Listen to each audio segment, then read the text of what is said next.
Hey guys, welcome back. So it was only about a week and a half ago that it came out that the mysterious cattle disease that was being found in dairy cattle in Texas was HPAI. And within a very short period of time of us discovering what that disease was, it's now been discovered in numerous other states. It's in Texas, Ohio, New Mexico, Kansas, Idaho. They found it in Michigan. And those are just some of the sites where it's been listed on the USDA's website.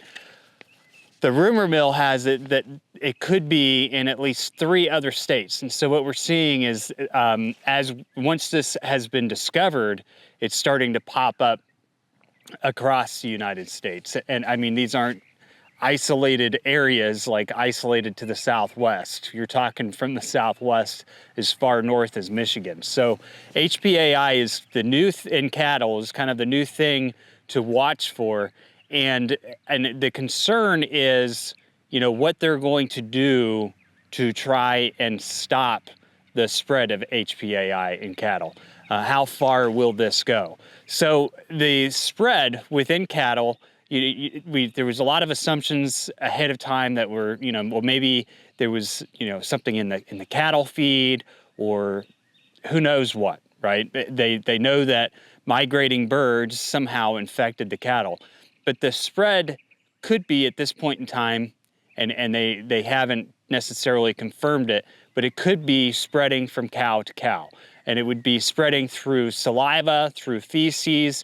But what they've been listing, and when I say they, veterinarians have been listing as the main source of spread, could be raw milk. And so what you're starting to see are protocols kind of being handed out to dairies that say, hey, look, you need to have a manager for biosecurity put into place. We need to stop people from coming to these farms and to protect from spread. Infected cows need to be milked differently than the other cows that you know of, and don't give anybody the raw milk. That includes feeding it to people, feeding it to pets, feeding it to, or even disposing of it improperly. So they don't want wild birds being able to get to the milk. They don't want wild mammals to get to the milk, because as we know, this particular highly unusual strain of HPAI has been infecting more and more mammals. Cows are just the new thing. So there seems to be a growing concern, though, around raw milk and the spread from cow to cow to cow to cow. And what I have heard from some people is that in order to quell the spread and get control of it, they may implement FMD protocols. That's the foot and mouth disease protocols. Foot and mouth disease is a very serious disease. If it ever came to the United States, what would end up happening is they would essentially lock down the trade of cattle, because they would want to isolate the disease, keep it from spreading. They wouldn't allow interstate travel of cattle. So the FMD protocol is actually a very serious protocol. If they decided to go that route, which, you know, like I said, I'm just hearing this from people, you know, within the dairy industry, within who work within the veterinarian industry. But if they implement FMD protocols, you know, it would start out to just be where they know that the infections are. But like we said at the beginning of this video, we just discovered this. Now it's in all these other states, with potential a few more states. How far this has actually gotten, nobody knows. In another week, we could find out that this has reached pandemic level within the dairy industry, and they're still trying to determine, you know, if it has spread and how far it has spread within the beef industry. There are a lot of unknowns at this point in time. The only thing that we do know is that it seems to be appearing in multiple states that are not connecting, states that are very far apart, and there is suspicion that it is spreading from cow to cow. People have asked about human transmission. From what I understand at this point in time, they're not concerned about human transmission unless you drink raw milk or you are working with these cows. The big concern is that it could end up eventually making its way into the hog industry, in which case, because of the similarities between people and hogs and, you know, their lungs, that's when they feel that this particular virus could very easily morph into something that could be transmitted from human to human. The fact that it is in cows and seems to be spreading from cow to cow, or could be spreading from cow to cow, is a concern, and it is certainly a pathway in that direction. I have a couple concerns with this, though. Number one is, if we go to full FMD protocols, that would completely disrupt the beef and dairy industry across the United States. We haven't seen something like this done in a very long time, and so the disruptions to the industry that could happen if they went to full protocol, if they went on a national scale on this, it could be detrimental to cattlemen across this country, in my opinion, because it would stop the trade, it would stop people from being able to do business as usual, it would change a lot of things. The other issue that I see happening here is a ban on raw milk, because they're already concerned that this is spreading through raw milk. They don't want raw milk going to calves. They don't want raw milk going to humans, pets, whoever, and the discussion has already been had. We don't want people drinking raw milk. So if this ends up creating a scenario or an excuse for a raw milk ban, that would impact a lot of people across the United States. Raw milk has been one of those issues that have come up again and again and again over the years. I mean, Oregon tried to put a raw milk ban in. The Supreme Court actually overturned it. The case of Amos Miller, it has a lot to do with raw milk. For whatever reason, people don't want us enjoying the benefits of raw milk. There are risks to raw milk, and I did a video on raw milk a while back explaining, you know, the pasteurization process and all of that.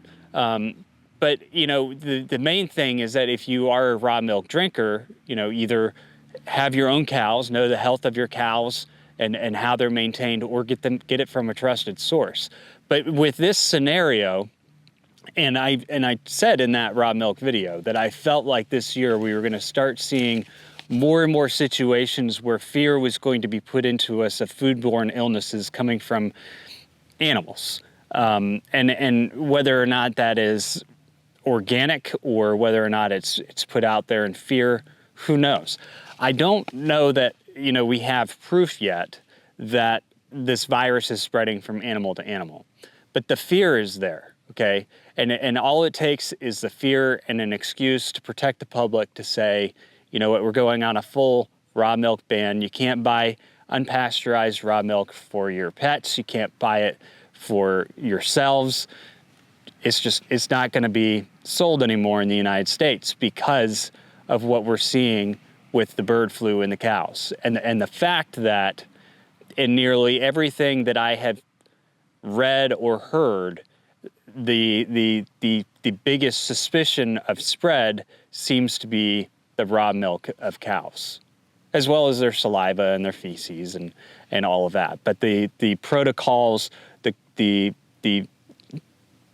crackdown seems to be heading in the direction of raw milk.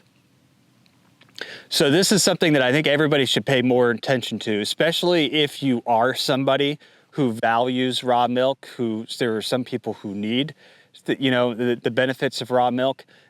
This is something that is developing, and I think it will continue to grow and develop, especially if there are continued to be unknowns of how this particular virus is spreading. And if you are a cattleman of any kind, or you're somebody who raises cows and sells cows, the concept of going to foot and mouth disease protocols to quell the spread of bird flu in cattle and try and stop it and eradicate it, what that could mean for your business could mean a complete shutdown for many people. It could, especially those who are in the cow-calf operations. If you can't sell your calves, what is that going to mean for you? If you can't go to an auction house and trade cows? I mean, what is it going to do to the industry, and how long will they go to FMD protocols to try and stop the spread of avian flu? As we know, avian flu has been persistent now for several years. It was shocking when it first started making its way into the mammal population. It was mainly predators that were eating either dead birds or preying on sick birds. Now it's kind of continued to grow, and it has entered into the cattle population, and within a very short time of discovering what the mysterious disease was, we've now found it in multiple states. So this is a developing story that I think we all need to pay attention to. And even if you were just a consumer of meat, you've seen what has happened to beef prices over the last several years. Just imagine what could happen here in the next month and just months to come. I mean, we're not talking, but this stuff seems to be unfolding fairly quickly. What could end up happening if we start seeing lockdowns on a national scale to try and stop the disease and save the herd? I mean, it could have some devastating impacts. That's why foot and mouth disease is such a big deal. You know, foot and mouth disease, every day we run a real risk in this country of foot and mouth disease coming across our southern border.